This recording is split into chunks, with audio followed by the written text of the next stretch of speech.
Masterclass series weekly on the KUAM News Facebook page, the KUAM YouTube channel, and every Saturday in March following the KUAM News Weekend Edition at 6:30 p.m. on TV8 and 7:30 on TV11. We'll highlight Guam's talented crafters and artisans teaching artisanal skills of our Chamorro heritage. Viva Mes Chamorro! From Punta Endosa Montes and KUAM Communications. See KUAM.com for the complete Mes Chamorro Masterclass series. Morning to our viewers on KUAM TV. Reminding you guys that you can also catch us on Facebook Live. Okay, we're on KUM TV from 6 to 8. Jay? It's such a good jam. It is. Ben Magalahi. I remember I interviewed Ben when he came to the island because he lived in San Diego. Right, yes. And he wrote this song about, obviously about the segment when it was coming back. It was out in San Diego. Yeah. Right. And he did that, and he came back with the segment. And he actually does his gigs at a Pacific Islander club that was owned by the late Junior Seau, the NFL Hall of Famer. Right. And Junior reached out to him and said, I know you come around here a lot. Please play at my club. Really great guy, and the wife, June, are very generous. I was out in the States to do a couple shows, and they hosted me at their house. Good, great people, and really just an awesome Chamorro music artist. Yeah. At 7:05, we'll go into the KUAM News Zoom room where Dave Dell'sola, Labor Director, is standing by with a whole lot of update for us here on the link, which is also brought to you by IT&E, Carrier, and Calvo Enterprises. Good morning, Dave. Good morning, Chris. How you doing today? Good morning, Jason. Doing pretty good. Excited for this update. There was just a whole bunch of stuff that's been coming out about DOL, and I know that there were a few. There was an exemption. There was also a tax-free status given to certain parts of the pool. So I guess we'll just start. Dave, what are some of the key updates that you have to share with the audience? Well, the big update was yesterday, the night before. The Gov spoke to a FEMA, one of the lead FEMAs for the region, and who was talking with the Biden administration. And the president went ahead and waived the 25% matching fund requirement for the LWA program. That was something that's is going to save Guam having to pay out anywhere from 9 to 11 million, and it was something that even FEMA expected for us to get. We just didn't get it from Trump before he left, but Biden, he was saying, is so pleased with the progress of Guam, and he was following our vaccine situation, and he was very happy, and he said that he was very happy to sign off for Guam to help us out, and I wanted to thank him and the governor for doing such a good job, and that saves us some money, and we can keep moving it out. We got an extension for the LWA. It's shrinking fast because it was only for a 6-week window of from July 27th till September 5th. So people that are claiming for that period are shrinking. But that was good news. The other good news is that, yes, if you're filing 2020 tax returns, the first $10,200 of PUA or your income is tax exempt. So that's good news. I have a meeting after this with our GSO, which is our system provider for our PUA program. We've probably be about an hour or so long, and we're going to go over the final base changes for the Tier 3, the new Biden American Relief Act PUA program. Yep. The last thing that we were trying to fix were the claimants that exhausted their claims in March 13th. So those who have exhausted their 50th weeks, if they file now, they may see the system will accept it, but they may see a disclaimer that says you have exhausted your weeks. And that was the final switch that we were trying to test in our user acceptance testing site. it's a little difficult because the only way you can test it is with a claim that has 50 weeks to it. And that's not, we didn't have anything like that in the testing site. So today we should get an update, and hopefully by this coming Tuesday, which we are planning to batch, everything will be clean and everybody can just file their weeks and move forward. So that's good news. I know we gave a press release on the refusing of work, which, as I've gone out to the community and talked to my business friends, some of them are having challenges getting the people to come back to work. And they're always asking me, so Dave, what options do I have?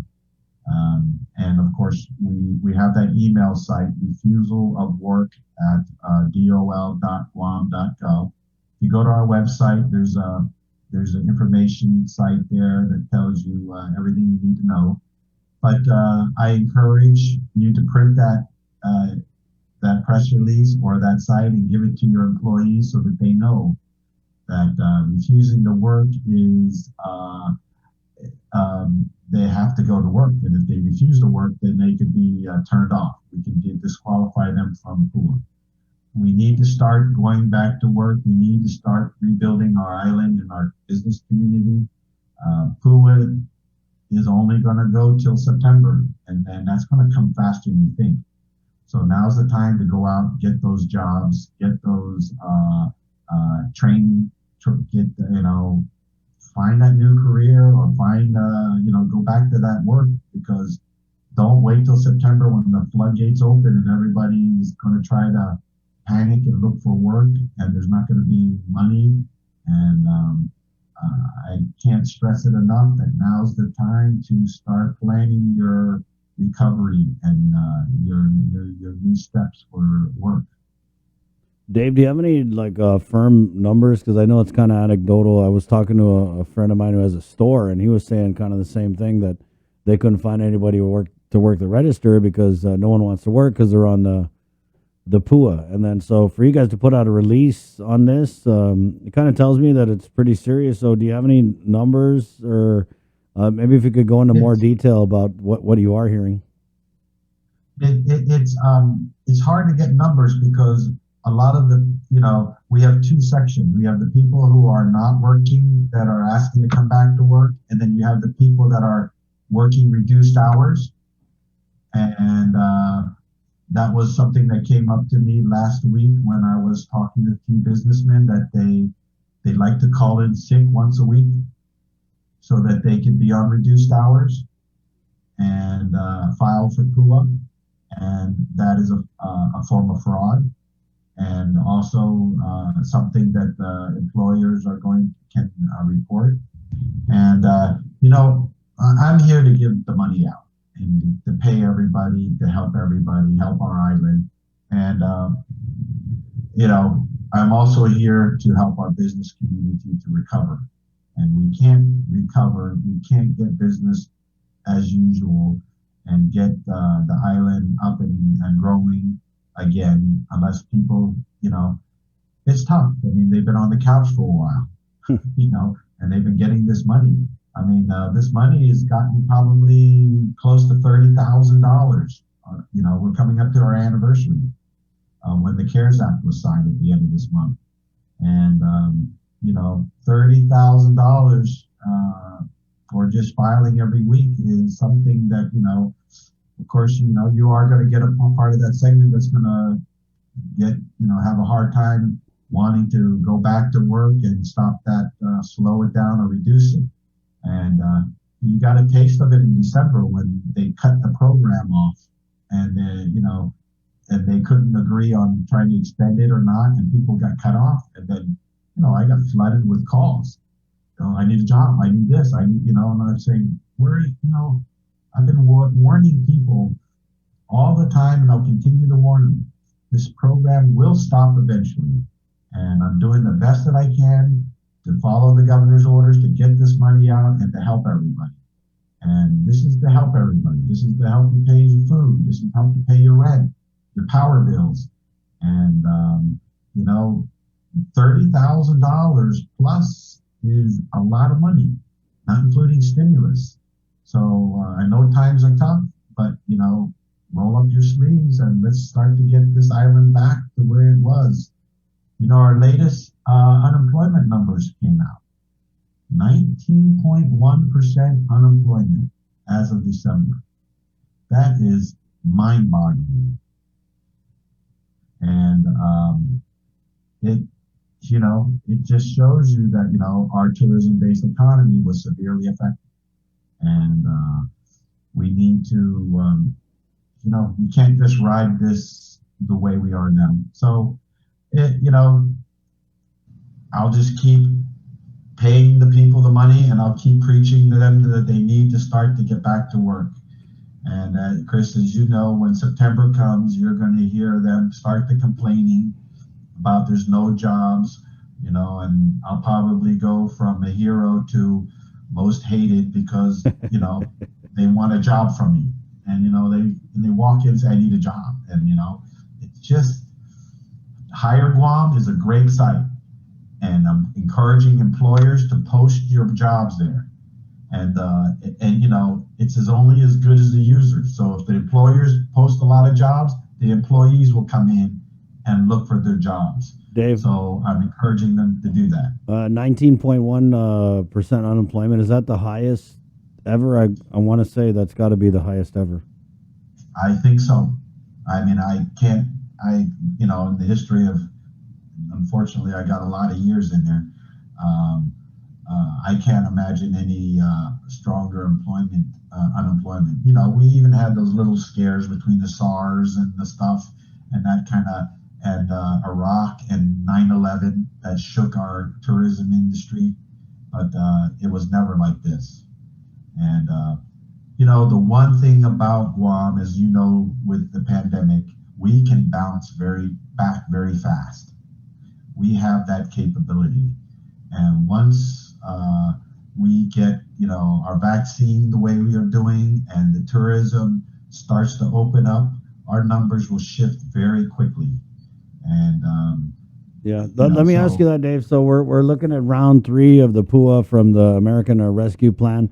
But like you said, I'm pretty sure if we look at who's on it now versus who's on it when it first came out, there's probably been a reduction.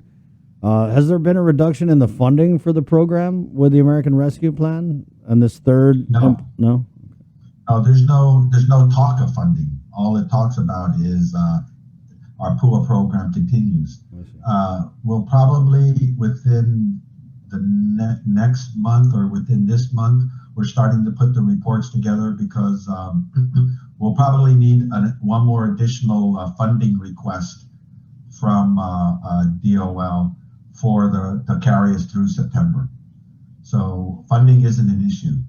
We just need to keep up with the reports and keep up with the paying and running a good, clean program so that they will keep funding us.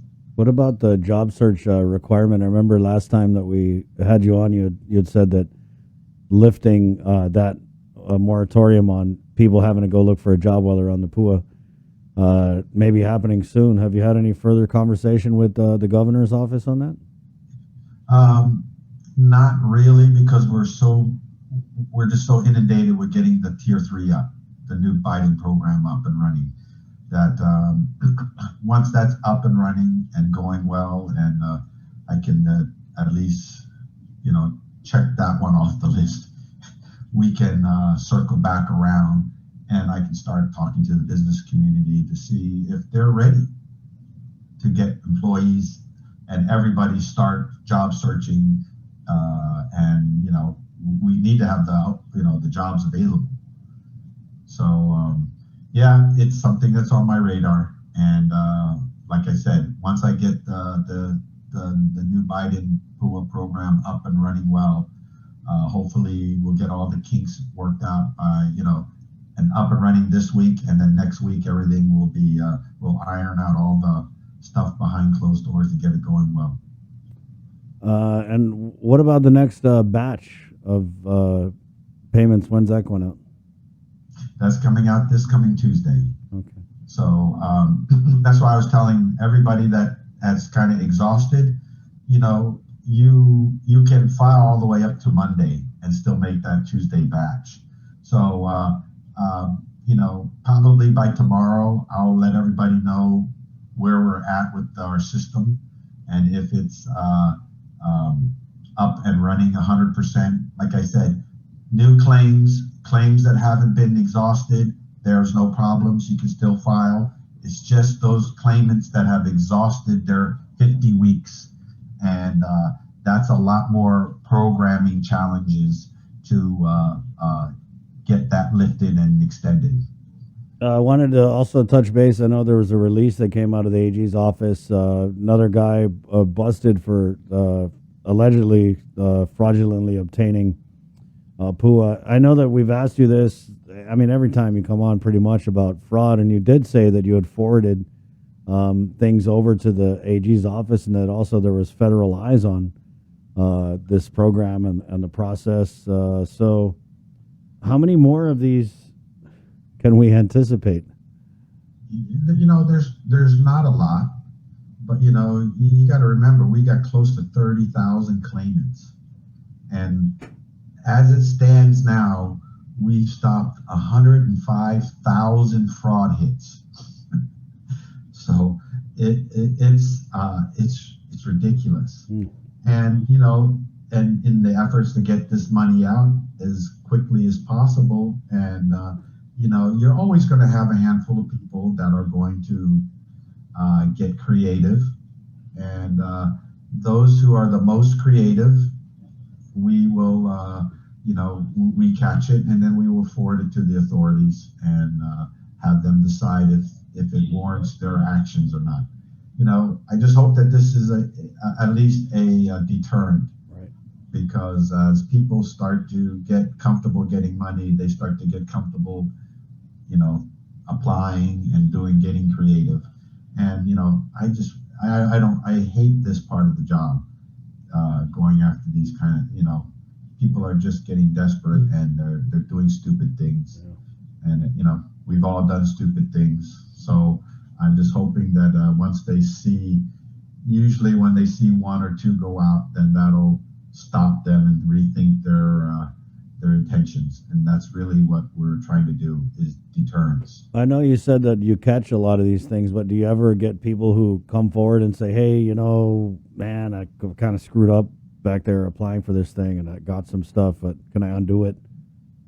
Yeah, we do, especially when the PPPs went out, or they mysteriously forgot to claim income that they got for that week, and they didn't put it in, so they got the full PUA. And they read about this. We're not all about, we're not here to bust you. We're just here to keep the money going out. And so if they call in, they say, hey man, I forgot this, or hey, I'm sorry, we'll fix it. And we're, like I said, I'm not the FBI or the AG's office. We're here to, and you'd be surprised. There's a lot of claimants that are hesitant because I didn't file taxes for this year. I didn't file. Hey, I'm not the IRS. I'm not Rev Tax. That's between you and them. I'm here to help you survive this pandemic and get you the money. I'm not here to judge you or anything like that. If you qualify, you meet all the eligibility requirements for the program, then that's on you. And again, you bring up a good topic. This is 2020. If you were on this full program, you got like $25,000 worth of PUA. You have to pay taxes on it. And the good thing is you may not have to pay that much taxes, because half of it almost is tax exempt. So that's a good thing, because that was what I was scared about, is that all those people spent all that money, and then when it's tax time, you have to pay a couple thousand. Ooh. They weren't going to do it, or they don't have it, and there's going to be a lot of tax collections or issues, down the road. Dave, are reduced hours workers eligible for round 3? Yep. Okay. Reduced hours, everything is golden. We're good, and I'm happy to say that fix that came across from the Secretary of Labor, the acting, fixed all our headaches that I was having, and allowed me to sleep better at night. You're right. Hey, last thing, Dave, because we got GCC and they're bringing food.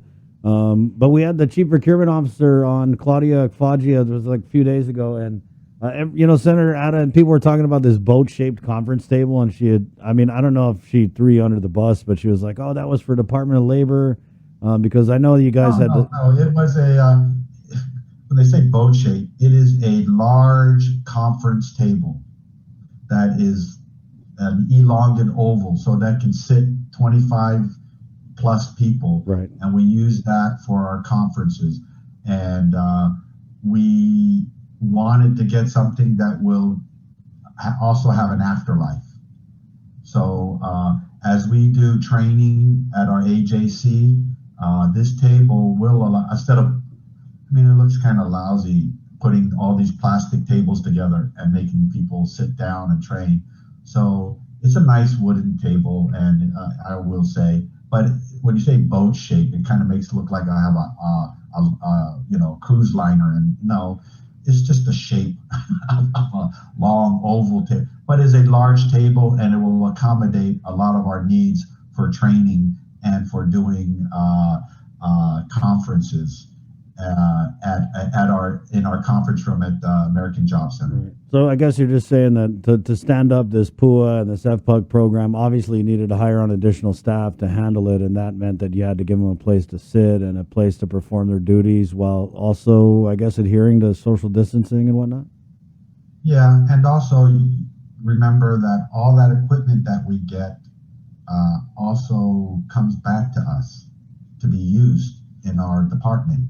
So I have a site of, okay, what will be utilized for this program, and what will be useful for our for our American Job Center when we conduct training classes and stuff. And this has a dual life, and we'll get decades of use out of that table.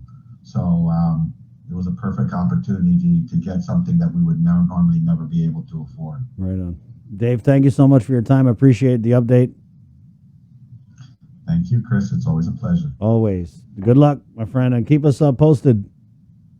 I will. Thanks for having me. That's 726.